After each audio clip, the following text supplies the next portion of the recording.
destaque final do professor Marco Antônio Villa. Bem, finalmente o julgamento mais importante, mais longo da história do Tribunal Superior Eleitoral está terminando. É pífio, uma ópera bufa, mas estamos no Brasil. Fazer o quê? A sociedade civil é muito melhor do que toda essa estrutura aí. A sociedade civil é muito melhor do que a Praça dos Três Poderes. A Praça dos Três Poderes é o símbolo da corrupção, é o símbolo da antirrepública, que nunca foi proclamado. Volto, sempre digo que o Deodoro da Fonseca, naquela manhã, daquela sexta-feira, no dia 15 de novembro, ele só anunciou, nunca proclamou, que em qualquer país sério não teria sequer esse julgamento. Isso aqui é uma farsa, é uma ópera bufa. E já eu prestei um pouco de atenção nesses dias no relator Herman Benjamin, mas fui conhecendo todas as informações, aí certo, foi tão longo que eu ficava observando outras coisas ali. Já que sabia o resultado, porque a gente já sabe o resultado do julgamento antes do julgamento. Isso é o Brasil. Parabéns à Justiça Eleitoral. Parabéns, hein?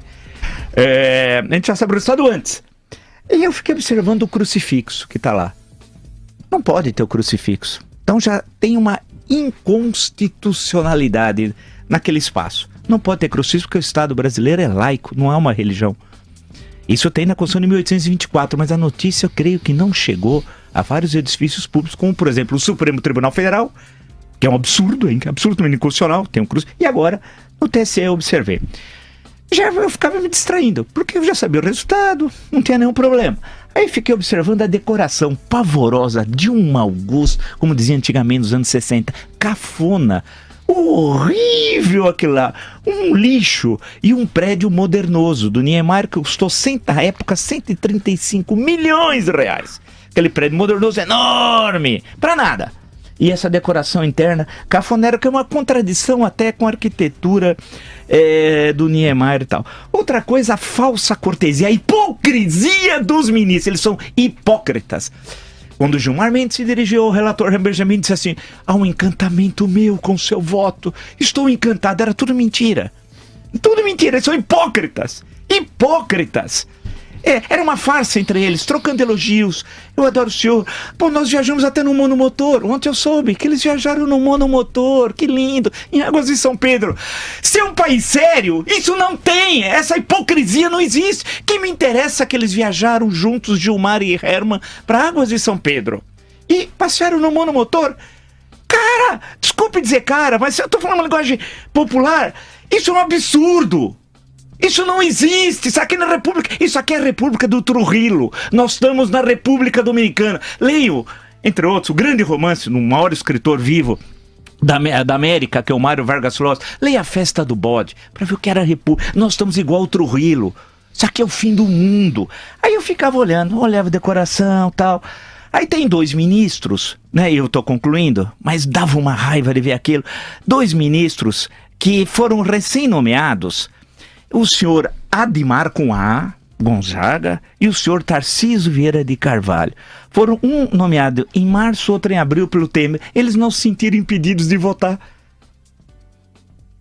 Eles não se sentiram impedidos de votar. E teriam de se... Olha, eu vou dar um exemplo de 1994, julgamento no STF. Marco Aurélio Melo, Francisco Rezec se sentiram impedidos de votar sob Collor, 94. Por ter sido, era primo e ter sido designado pelo Collor, e o outro, Francisco Rezec, por ter sido ministro das Relações Exteriores e renomeado por STF, no caso na história, pelo Collor tal. Se sentiram impedidos. Esses 2, a história não os absolverá. Adimar Gonzaga, Tarcísio Vieira de Carvalho, vão votar em defesa do presidente, não se sentiram impedidos. E por fim, não sei se por fim, a sustentação oral, no começo, é uma farsa a sustentação oral. Foram 1 hora de farsa. Por que farsa? Porque os ministros já tinham os votos. Então não adianta nada a sustentação oral. Nada! Nada! Alguns chegaram a dividir, 15 cada sustentação em 15 minutos. Alguns dividiram 7,5 e 7,5. E não adiantou nada dividir também, porque ficou pior a sustentação dividindo. E a melhor sustentação, inclusive, foi do que advogado de Dilma Rousseff. Aquilo não interferia em nada, zero, porque já tem o voto pronto. Isso não é novo, não é STF, Nação Penal 470, processo do mensalão, lá era 1 hora, né?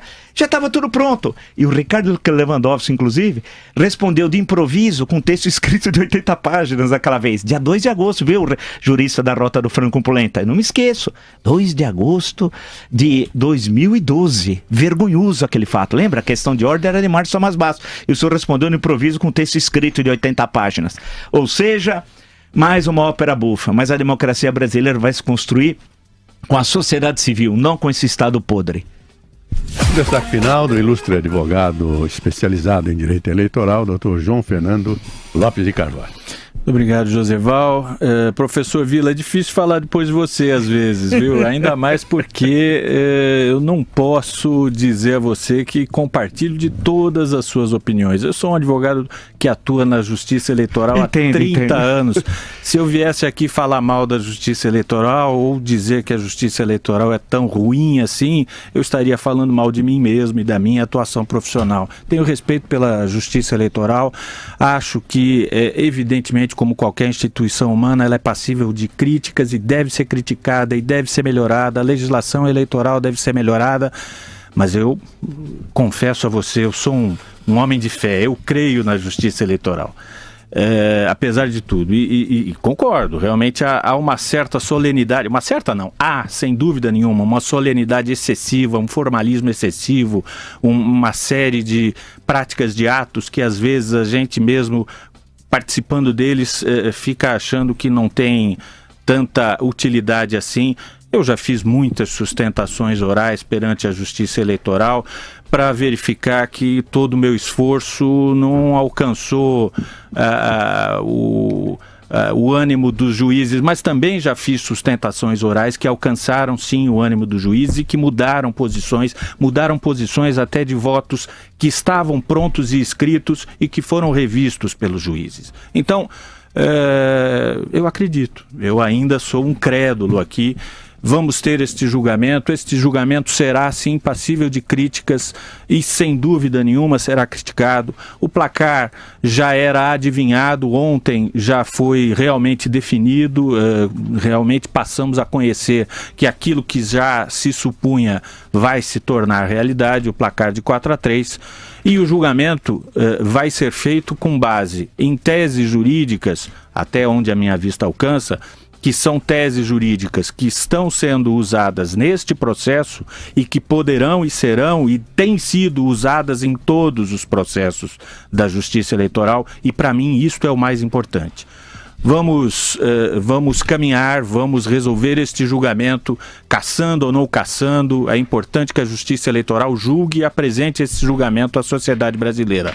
É importante que o Brasil continue, que puna os corruptos, não apenas no âmbito da Justiça Eleitoral, mas no âmbito do crime, no âmbito da improbidade, em todos os âmbitos de irregularidades que se comprovaram que foram praticados nos últimos anos. É preciso mudar, é preciso melhorar o Brasil, é preciso melhorar as práticas políticas e os políticos que atuam no Brasil. É